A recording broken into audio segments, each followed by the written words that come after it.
Álvaro, de acordo com os seus estudos, explica melhor pra gente essa ideia da sexualidade não ser opção. Porque esse é um tema que abrange muitos ângulos, né? Com certeza. Tem o ângulo religioso, Perfeito. o campo da psicologia, e vão abrindo vários desdobramentos. Sim. Mas segundo seus estudos, sexualidade não é opção.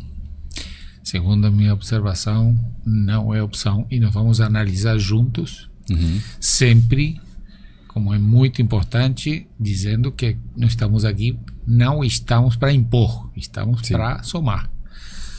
Todos nós, em maior ou menor grau, observamos, né, a natureza, nossas vidas, o que acontece ao nosso redor, conversamos como seres sociais com outros seres que nos aportam ideias, e a gente vai tirando conclusões, acertadas ou não.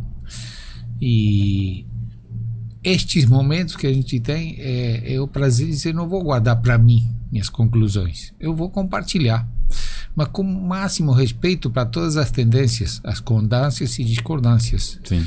É muito importante isso, porque vivemos num mundo, e quem assistiu o podcast sobre comportamento em grupos, de que estamos numa sociedade em que os grupos se geram como antagônicos, e a ideia da gente aqui é propor unirmos. Se não há um ponto de vista concordante, bem-vindo seja. Quem sabe nos manda um comentário, e a gente, com todo prazer, vai processar, vai analisar, e até, se for o caso, até de mudar de ideia, né? Sim.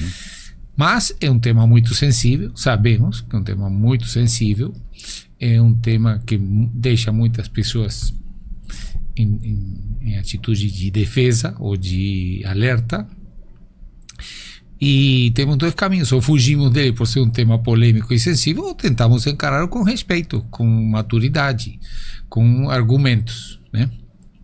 Então, por que eu queria tocar esse tema? Porque se sabe que, estando do lado que for, as diferentes manifestações sexuais muitas vezes geram muito sofrimento, né?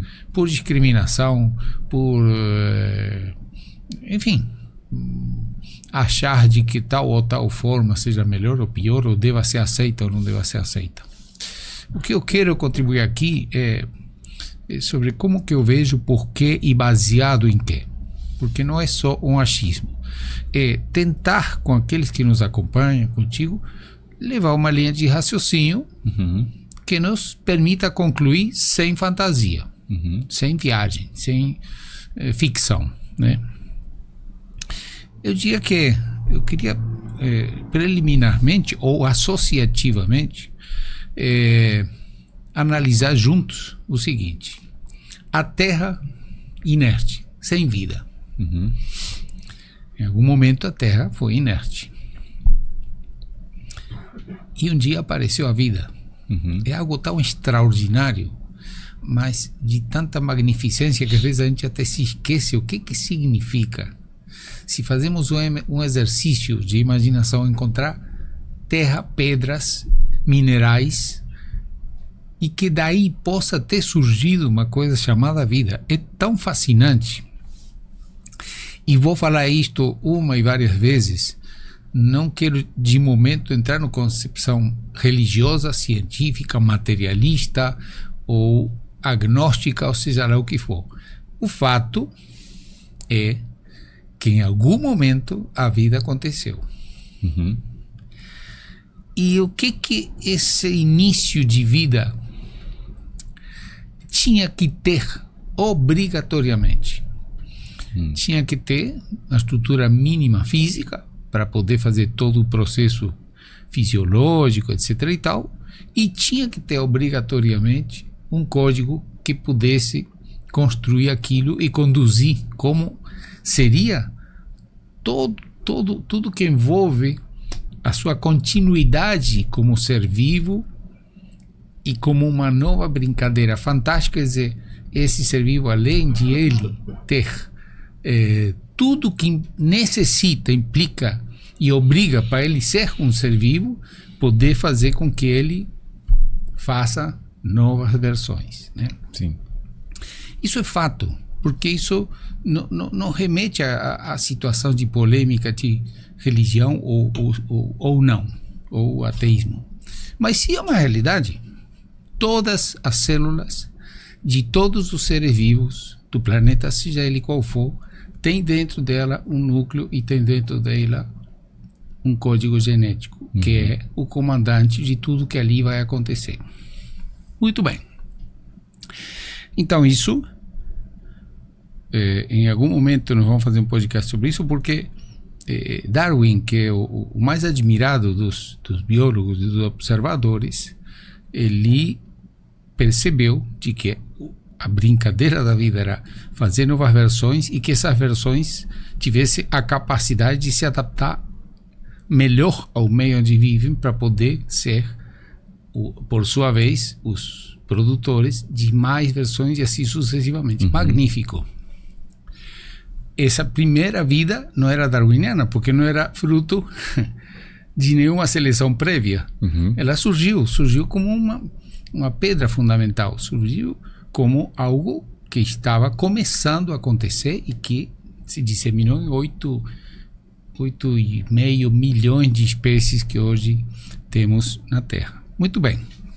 Mas então o que aconteceu? Que todo esse processo evolutivo de vida, unicelular, pluricelular, reino vegetal, reino animal, fungos, bactérias, etc., etc., como já comentamos aqui, parece óbvio que todos eles precisam ter regras e que essas regras se cumpram para que ela se torne viável. É muito simples de entender isso, né? Muito bem. Como já comentamos aqui, os seres vegetais são estáticos. Então,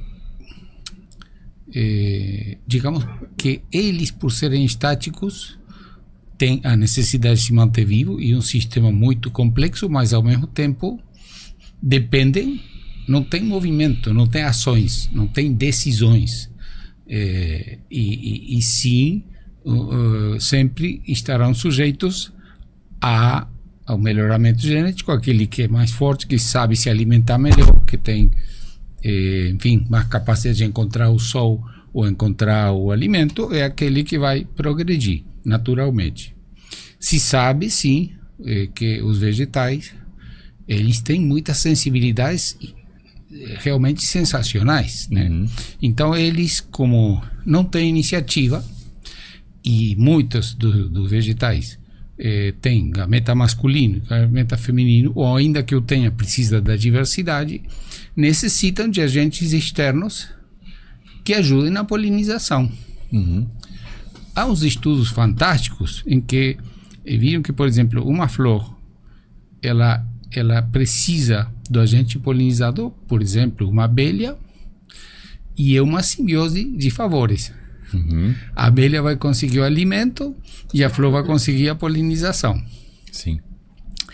E tem uns estudos incríveis que ela, pelo barulho do polinizador, ela percebe se esse polinizador é ideal para ela e se estimula para gerar mais néctar para atrair o polinizador. Uma coisa incrível.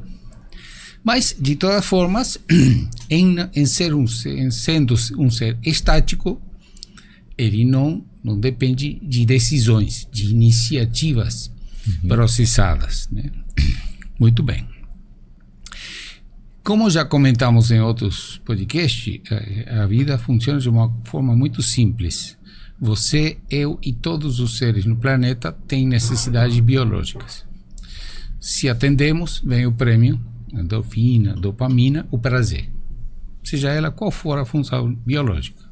Se eu estou com sono, preciso dormir, eu sinto prazer em dormir, e por aí vai, né? São infinitas, todos nós conhecemos: se alimentar, se agasalhar, estar com saúde, bebida e tudo. E tem uma que é extremamente importante para a vida, talvez, e digo talvez seja a mais importante, que é: eu quero novas versões. Então, imagina que é necessário um sistema pelo qual dois seres que têm sexos diferentes, eu preciso criar o quê? Primeiro, a adrenalina de dizer: sinta a excitação.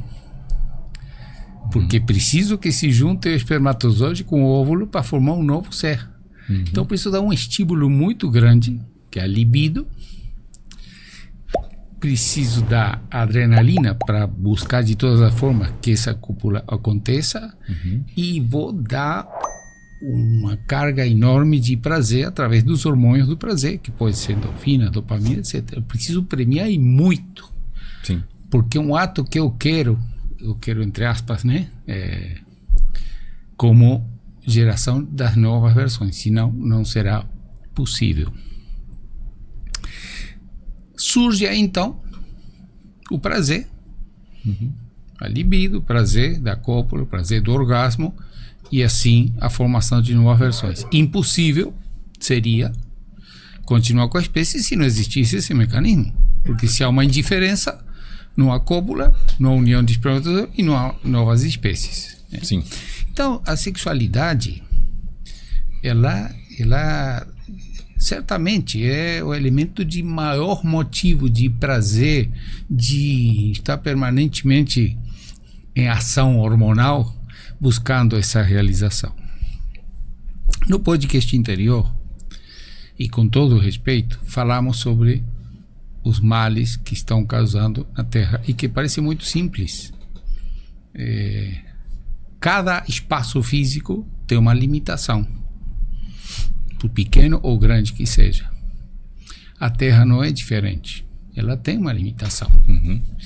Mas não é só a Terra. Qualquer estrutura populacional, principalmente aquelas que vivem coletivamente, tem uma limitante. Seria uma coisa louca, por exemplo, se qualquer população, seja de zebras, seja de cães, seja de leões, ou seja de qualquer outra espécie, foge do controle. Isso gera posso dizer até uma revolução no meio ambiente, porque uma espécie que foge do controle causa uma série de situações que não são propriamente de equilíbrio. Sim. É um desequilíbrio. Sim. Então,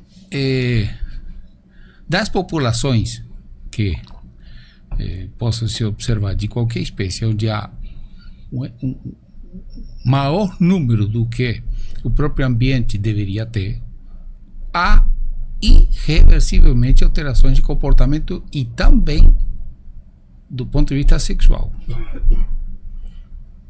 Eu, de jovem, gostava muito, e quem alguma vez viu sabe do que eu estou falando, íamos no campo, vamos recolher as vacas. Recolher as vacas no campo, aí chegava perto da porteira, as vacas que estão no cio montam nas outras vacas de uma forma absolutamente natural. Isso quem alguma vez foi no campo e lidou sabe que isso aí é a coisa mais corriqueira que tem. Então, por que eu estou querendo incursionar nisso? Repito, com todo o respeito da divergência, mas como contribuição. Por quê? Porque um ser vivo do reino animal vai ser constituído, tem o primeiro gameta, o primeiro ovo, primeira célula, e a partir daí, de forma muito rápida, vai começar a multiplicação para constituir esse ser. Esse ser vai ter que ter uma estrutura física, se é um ser humano, seus bracinhos, seu tórax, suas pernas, seus órgãos, seus olhos, etc. Vai ter que ter todo um sistema hormonal interativo, fisiológico, e vai ter que seguir as regras de comportamento da sua espécie. Então,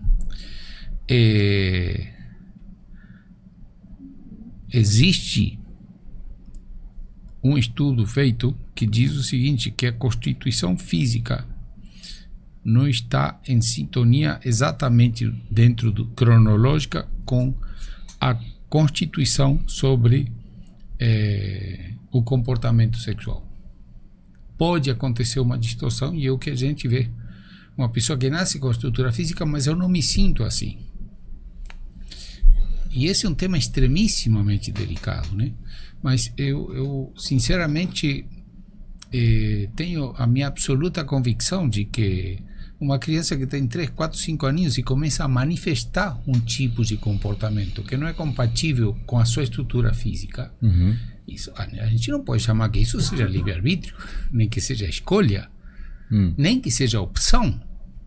É algo que acontece comigo, onde tem uma estrutura emocional e que ela já está determinada. Dizer que uma coisa é uma opção seria como que eu apertasse um botão e a partir de agora eu tenho tal comportamento sexual, e isso na prática não funciona assim.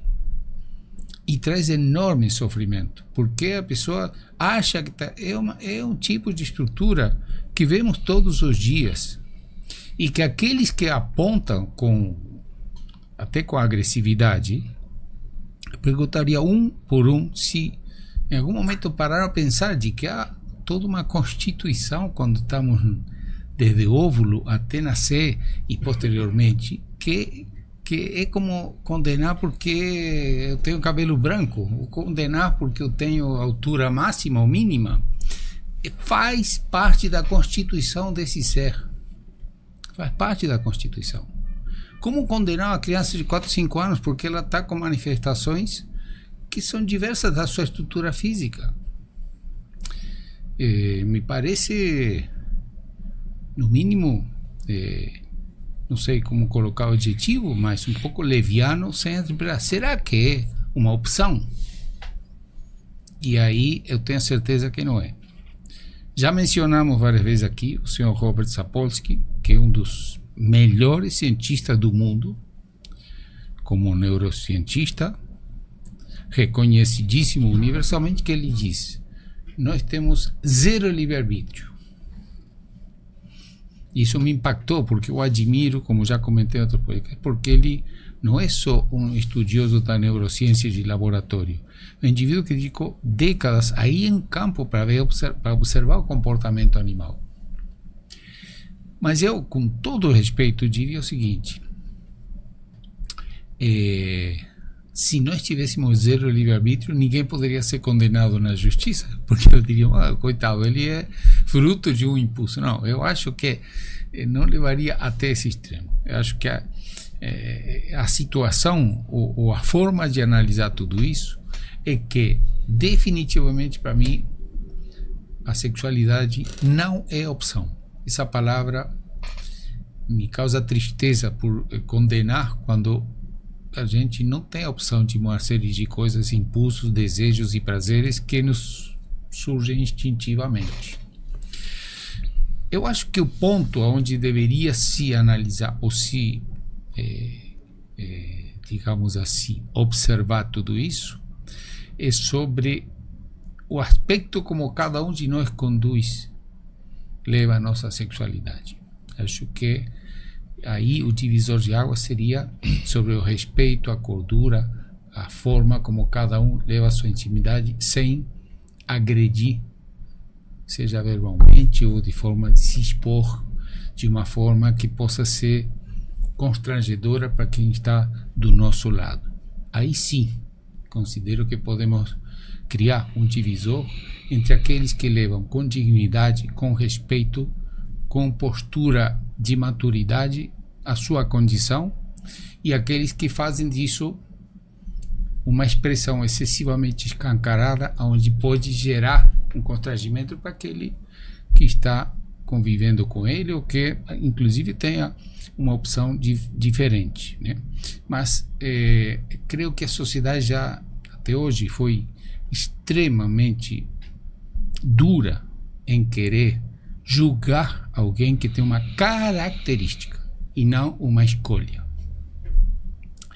Aonde que está ali o livre-arbítrio? A estrutura como seres em pleno movimento é tão fascinante, que ela precisa se estratificar para que se torne viável, para que nós como seres humanos nos tornemos viáveis. Mas o que se está falando? Eu digo assim, nós temos movimentos múltiplos, né? Então temos os movimentos involuntários. Olha que coisa incrível. Nosso cérebro diz, esquece, não se preocupa, eu vou fazer seu coração bater sem que você tenha que tomar nenhuma decisão. Sim. É uma coisa incrível. Porque se a gente tiver que conscientizar todos os nossos movimentos, seria impossível. Teríamos que ter um cérebro 10 vezes maior do que temos, né? Se a gente tivesse que controlar permanentemente com todos os meus batimentos, ou meus movimentos gástricos, ou tantas outras coisas que acontecem, que o rim está trabalhando, que o fígado está trabalhando, tudo isso aí da maquininha são movimentos involuntários. Que bacana. Depois tem os movimentos, digamos assim, instintivos, mas que eu sei que acontece. Se eu tenho sede, vou beber água. Se eu quero piscar o olho, pisco mais forte ou menos forte, são semi-voluntários, mas eu tenho, né? Eu utilizo a deglução, mas se eu quero parar de deglutir ou alterar minha respiração, eu tenho um certo controle. Mas a estrutura, a base está montada de como será Álvaro como característica em todos os sentidos. Mas isso vem herdado? Vem. Isso vem herdado dos meus pais, por exemplo? Ou não isso? Obrigatoriamente dos pais, porque a Constituição não está claro. Ou seja, se dois pais são hétero, não obrigatoriamente o filho tem que ser hétero. Aí tem alguma coisa, como eu estava falando, para mim, que está ligada ao excesso populacional, a um mecanismo ali que acontece. Eu convivo com animais domésticos desde que me conheço como gente. Sou muito conhecido como criador de canários. A coisa mais comum num ambiente onde tem canários machos, um macho corre atrás do outro, inclusive quase que uma estrutura quase que de estupro. A homossexualidade é a coisa mais comum que existe. Não é nada difícil de constatar. Então, ali temos um mistério. Nós não vamos avançar aquilo que a gente pode nos permitir de comentar.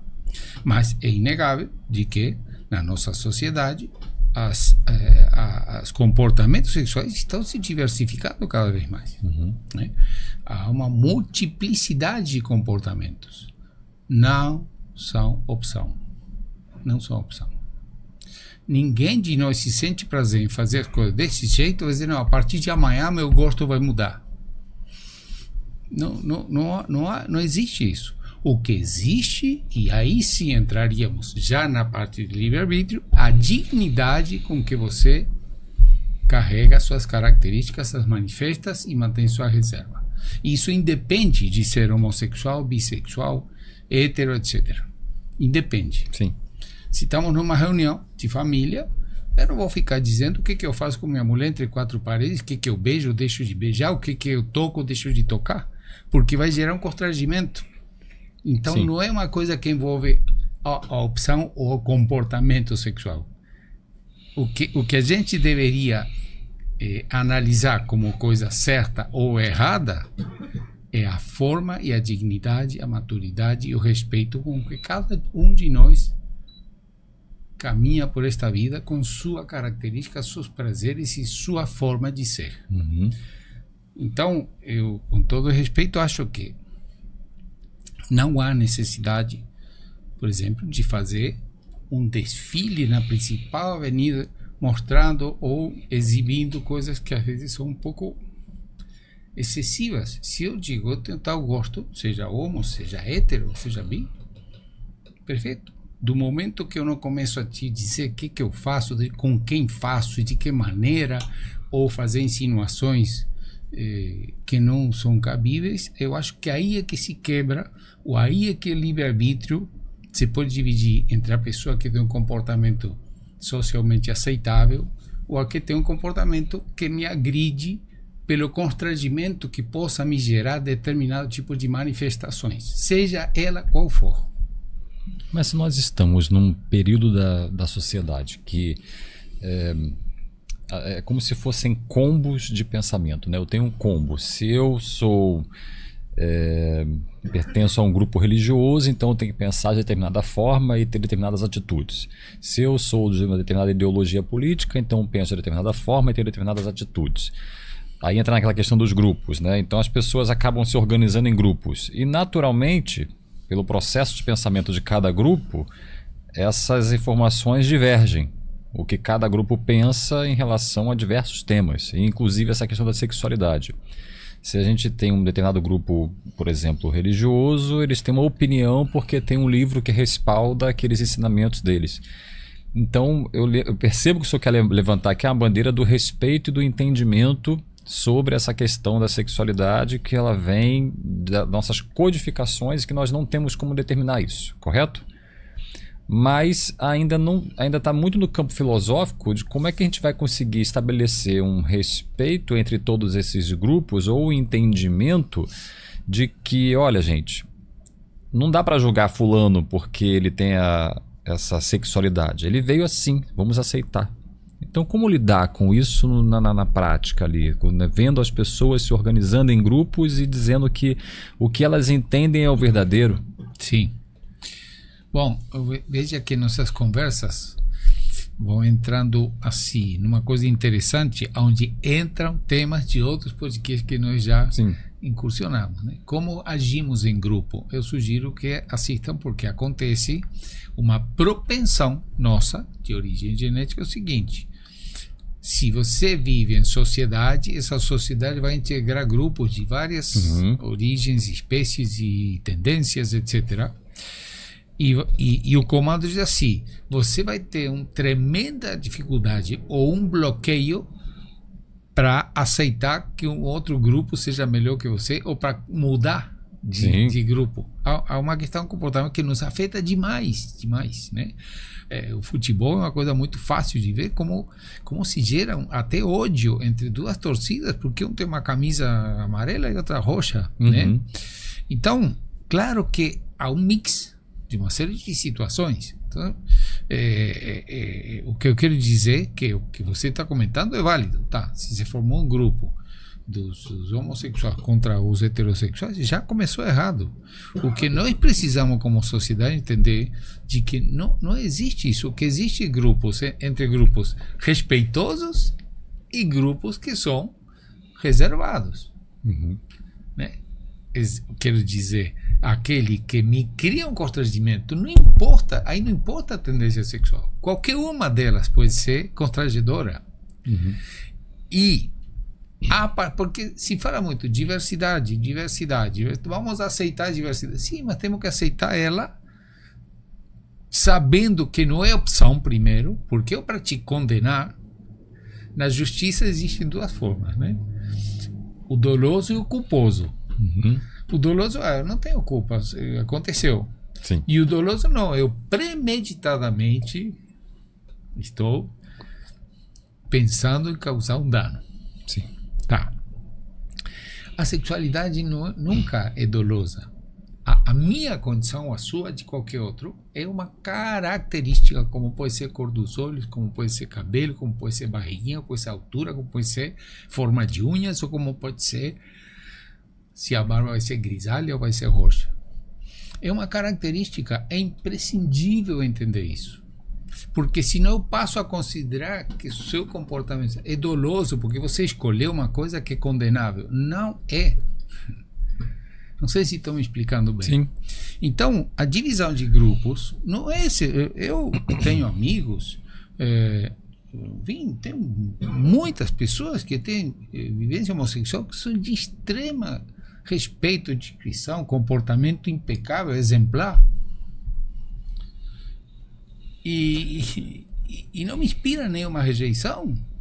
Sim. Agora, se eu estou numa reunião de família com meus filhos, chega um casal, homo ou hétero, por favor, não vamos querer agora, e começa a dar beijos de língua na frente dos meus filhos. Meu filho, o que está acontecendo não é só sua escolha, não é sua condição sexual, mas sim seu comportamento enquanto indivíduo que está na sociedade.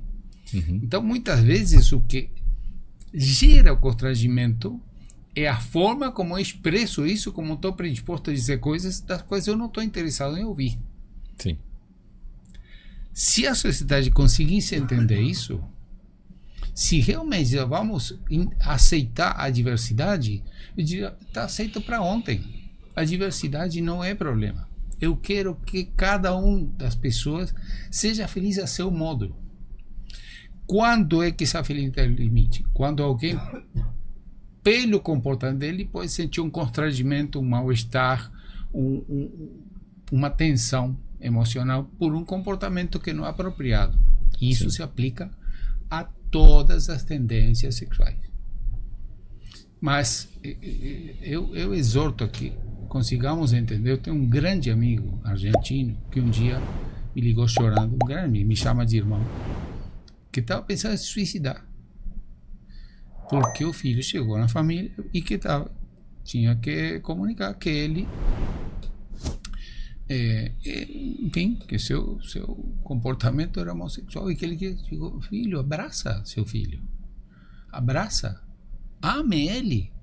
Isso não é, eu não escolhi teus cabelos brancos, isso não é opção, eu não tenho opção de cabelo preto, branco ou ruivo.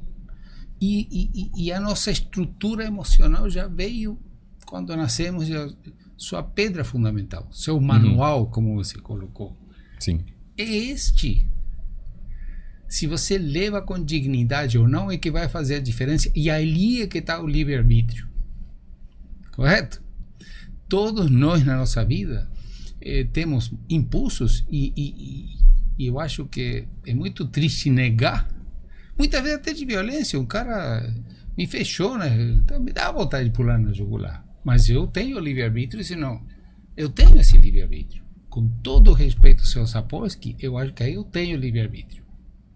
Eu tenho aqui o livre-arbítrio de te tratar muito bem, amorosamente, como ser humano, ou te desprezar. Isso é livre-arbítrio mesmo, porque eu sei que eu tenho várias formas de tratar e que eu posso escolher elas. Mas meu gosto, meu comportamento, ele veio num manual. Eu não consigo riscar esse manual e fazer outro. A pedra fundamental, ela já existe. E se existe uma condição de homossexualidade, porque a sociedade, em tudo que a gente vê de seres que vivem em sociedade, acontece homossexualidade, acontece uma série de outras expressões, e que infelizmente o ser humano, eu não sei porquê, inventou uma coisa chamada pudor, mas nos animais é uma coisa... A vaca monta na outra vaca porque está no cio e está tudo certo e não aconteceu nada. É considerado na natureza uma coisa muito mais, vale a redundância, natural do que nós quisermos. Não, eu vou te condenar porque todo mundo que usa blusa azul, para mim tem que morrer. Espera aí. Vamos pensar primeiro como se constitui tudo. Aqueles que sentem ódio, primeiro que dizer, você alguma vez pensou se não há algum mecanismo que nos fabrica? E quando nos fabrica, que nos coloca um manual, e quando nos coloca um manual, ele vai acontecer e terão coisas das quais eu estarei, não vou dizer nem preso, eu estarei nessas 4 linhas de como que eu fui constituído. Se minha mulher não gosta de morango, como que ele pode não gostar de morango? Você acha que eu tenho que condenar? É uma característica. É uma característica.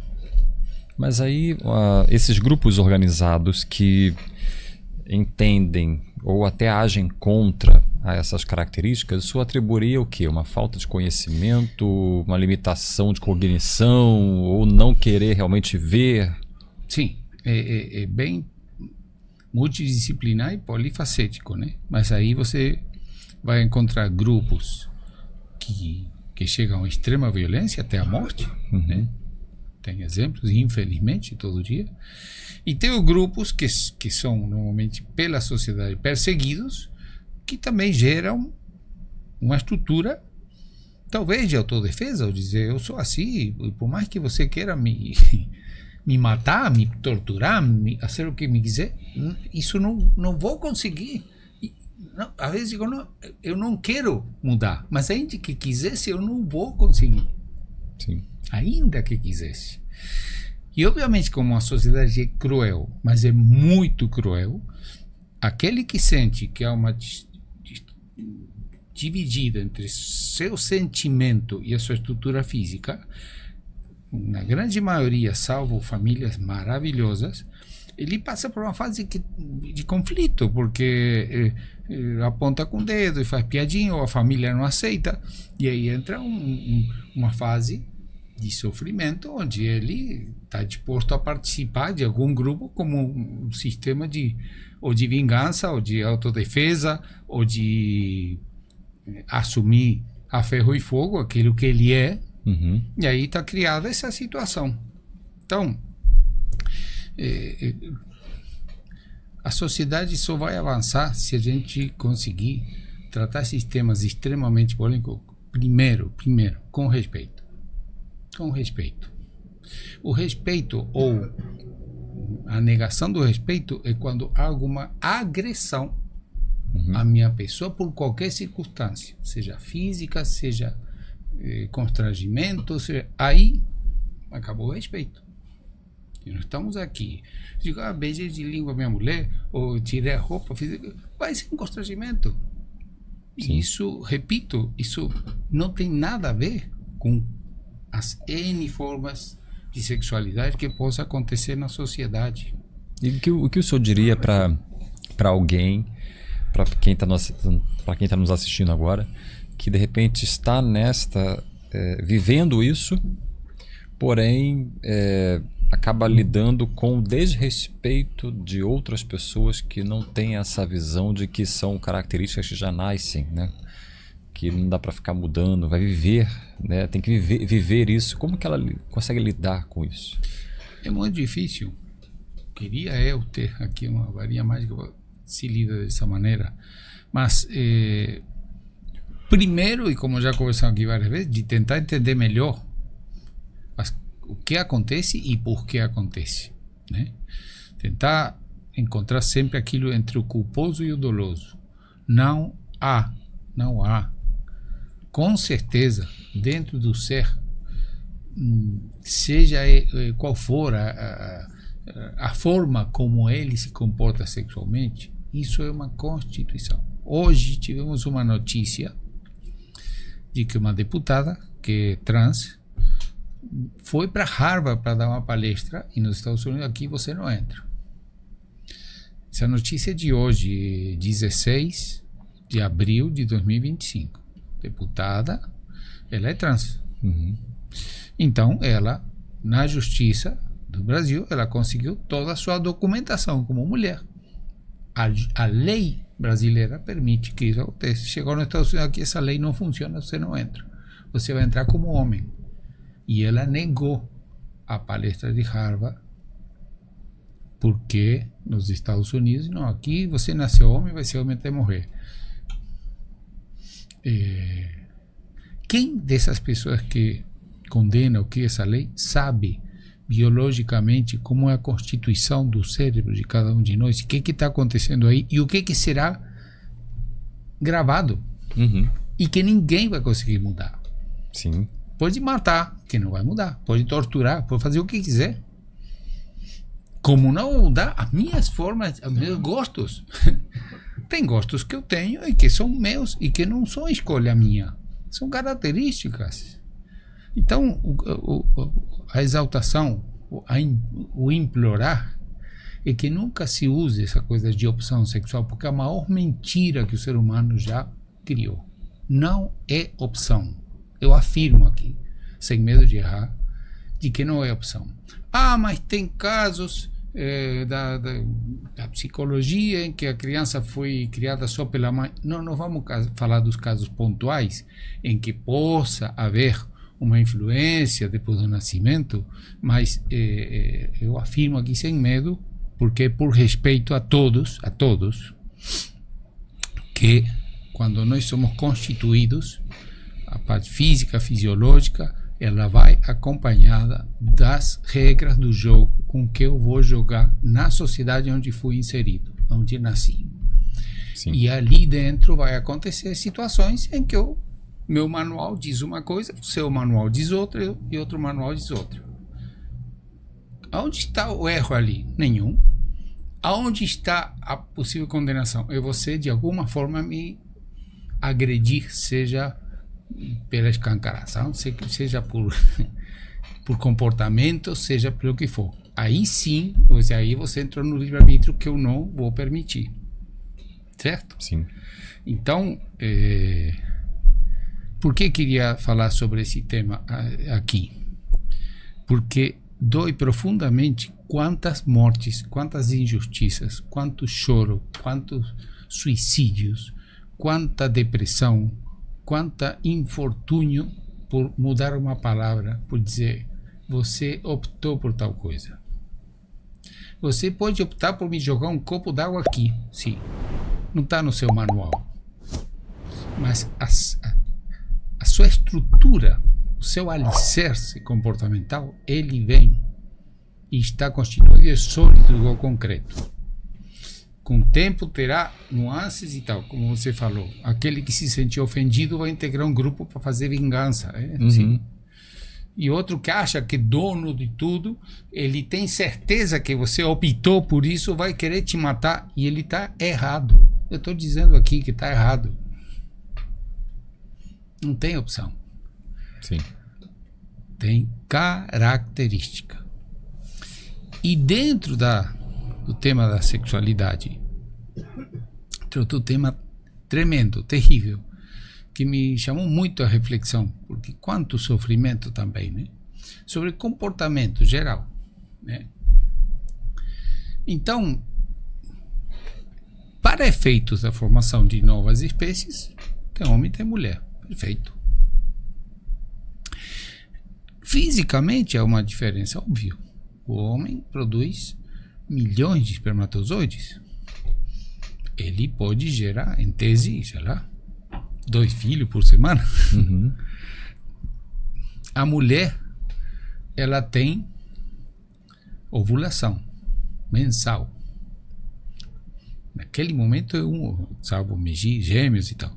Tem um óvulo que está em condições de ser fecundado para daqui a 9 meses nascer uma criança. Ou seja, ela, por mais que seja, ela pode produzir um filho por ano. Vai. Uhum. O homem pode produzir 2 ou 3 por semana. Sim. Aí há uma relação diferente. E o que o gene diz? Na média, né?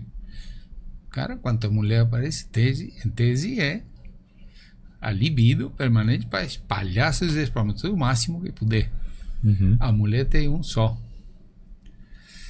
E como o barato da evolução da espécie é fazer novas, melhores versões, o comando para a mulher é o seguinte: observe bem e esteja predisposto a juntar seu óvulo com as de uma pessoa que tem o perfil que você considera que vai ser uma evolução da espécie, fisicamente, comportamentalmente, etc, etc, etc. Instantaneamente vai te subir a libido, que vai dizer sim com esse, sim. E quando é o contrário, é esse não. O que se fala na sociedade? Não é não. O que significa? O gene mandou um comando, seja muito, muito, muito exigente, porque você tem um óvulo por ano para produzir uma evolução. A involução, para efeitos da vida, é péssima. Então, o impulso é tão forte que, se ela por qualquer circunstância, está ameaçada ou é obrigada a cruzar seus espermatozoides com alguém que ela não escolheu, ela está disposta a morrer antes de ser estuprada. Uhum. De tão forte que é o comando, e tão legítimo, e tão correto, né? Então, se pensamos completamente friamente, por que dizemos que o estupro envolve um problema emocional? Porque é isso aí. Porque é extremamente importante para a vida que as novas versões sejam, dentro do possível, melhores que as anteriores. E dentro desse comando, quando pensamos em que significa um estupro em termos de exclusão de violência física, tá? Digamos, causar dano à vagina, pronto. Fisicamente é menos do que uma facada, que um tiro, mas emocionalmente é tão forte que todos nós nos revoltamos, porque é dada à mulher a escolha de com quem que ela quer cruzar seus gametas para fazer uma nova versão que vai ser melhor. Então, a carga emocional vem de um comando genético. Vamos fazer novas versões, sempre buscando aquele indivíduo que tem o perfil que eu considero ideal para que meus filhos possam ser melhores do que nós mesmos. Então, mas aí olhando isso e percebendo que nessa estrutura onde existe uma grande quantidade de seres humanos que buscam, né, essa reprodução, buscam, né, as novas versões, aí o cidadão que é heterossexual olha para o cara que é homossexual e fala assim, ó, você não vai continuar a espécie, você não vai reproduzir do jeito que eu consigo, tenho capacidade de reproduzir, porque eu sou homem, tenho uma esposa, você decidiu não ter uma esposa ou não ter um marido, então você está fora das configurações naturais de como as coisas devem funcionar. E eu digo então assim, julga a pessoa, né? A princípio parece que sim, mas para uma espécie que 2 séculos atrás tinha 1 bilhão de pessoas e hoje tem 8 bilhões, aquilo que nós conversamos no podcast anterior do Universo 25 dos ratos, chega um momento que eles, já a reprodução que mais população? E aí a biologia faz uma coisa incrível que começa a alterar o comportamento sexual, porque já saturou a necessidade de multiplicação. Uhum. Já se sabe hoje em dia, isso é científico, que cada vez mais o interesse dos homens em se reproduzir é menor. Sim. Por quê? Porque é uma saturação. Nós estamos falando agora, vindo para aqui, é uma cidade, não quero falar nome para não pensar que é discriminatório, mas essa mega metrópole, que loucura aquilo, que mais se precisa reproduzir? Então, quem tem um sentimento, uma constituição homossexual, que coisa incrível que a vida lhe dá o prazer, lhe dá o direito ao prazer, lhe dá direito pleno ao prazer. Não há até aí nenhum problema. Nenhum. O problema, repito, é com que dignidade vai levar essa característica. Aí sim, pode ser um problema pela forma como ele vai manifestar e pode criar constrangimento a quem quer que seja. E isso não é só para homossexual, é para tudo. É para tudo. Então, dizer, não, eu estou feito para o indivíduo pode dizer, mas o meu prazer não é reprodução. O meu prazer, eu sinto prazer em me relacionar com pessoas do meu mesmo sexo e sou muito feliz. E quantos casamentos há que duram muito mais do que os heterossexuais e com toda a dignidade? Sim. Então o apelo, eu sei que aqui somos um grãozinho de areia, somos o beija-flor na Amazônia, mas eu tenho convicção absoluta e preciso compartilhar isso, de que se retiramos a palavra opção, que isso é um palavrão falando em sexualidade, porque é mentira. E se a gente sabe por característica, quem sabe as pessoas começam a entender melhor. É uma característica. É uma característica. E quanta injustiça se faz no mundo por confundir característica com opção ou Sim. com discriminação, seja pela cor da pele, seja pela religião, seja por isso, por aquilo, como se aquilo pode ser digno de condenação de algum indivíduo que foi criado dessa maneira e que está nesse mundo para ser respeitado. Álvaro, ficou muito clara. Ficou muito claro a sua explicação. Faz muito sentido para mim. Eu espero que também faça sentido a todas as pessoas que estiverem também assistindo esse bate-papo. E, bem, convide as pessoas a assistirem os demais episódios que estão aqui no nosso no canal. Eu primeiro quero externar rapidamente minha enorme gratidão pelas pessoas que nos acompanham, que nos assistem. Neste mundo que estão, parece difícil pensar que alguém se predispõe por simples vocação até destinar uma boa parte das suas economias para poder estar aqui com você. Dizer, penso dessa maneira, mas com amor, com respeito, jamais te olhando com rispidez se você pensa diferente. E eu peço que nos acompanhem, que nos compartilhem. Isso aqui é um desejo de colaborar para efetivamente sermos um pouco mais felizes enquanto sociedade, apesar de todas as turbulências, né? É um ato de amor puro, a qual sou enormemente e eternamente grato ao William pelo brilhantismo de tudo. É uma coisa tão bonita que é difícil de comunicar a vocês sobre a espontaneidade com que a gente faz isso aqui, e queremos continuar.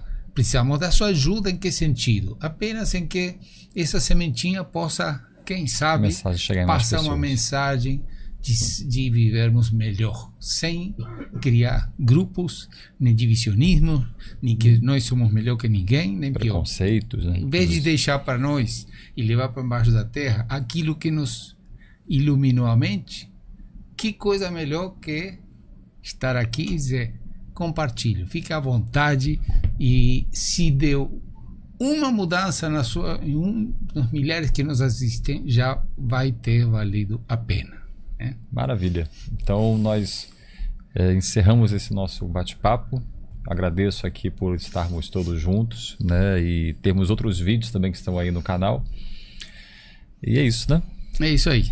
Perfeito. Muito obrigado. Grato a vocês. Sejam todos bem-vindos. Até mais. Tchau, tchau. Valeu.